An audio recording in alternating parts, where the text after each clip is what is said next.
You know how Ecclesiastes in the Bible says that there's nothing new under the sun? Weaponized incompetence is there in the Bible. Let's turn to Genesis chapter 3. So this is the fall of man when sin first enters the world. As we all know the story, the serpent has a whole back and forth with Eve. And so he approaches her and is like, did God really say you must not eat the fruit from any of the trees in the garden? And she says, of course we can eat it. We just can't eat from the tree in the center of the garden, referring to the tree of the knowledge of good and evil. God said that if we eat it or even touch it, we will die.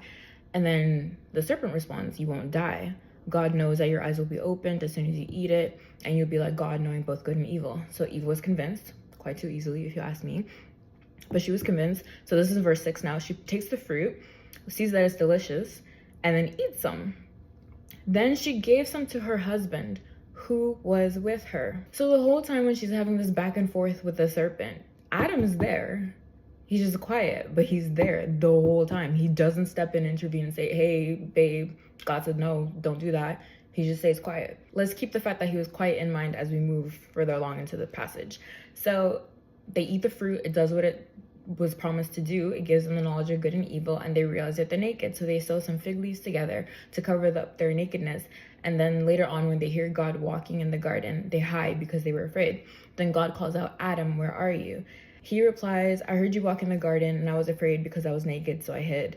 And then God's like, who told you you were naked? Did you eat from the tree I specifically told you not to eat from? And then Adam, who was silent, literally says, it was the woman you gave me who gave me the fruit and I ate it. So he points a finger at God and says, you gave me this woman. And then he points a finger at Eve and says, well, she gave it to me. What did you want me to do? Now let's look at the definition of weaponized incompetence.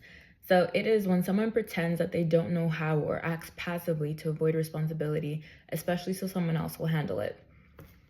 If this is not weaponized incompetence, I don't know what is. Remember how I said that the fact that Adam stayed quiet was going to come into play later on? This is it right here. He stayed quiet while the serpent was talking to Eve.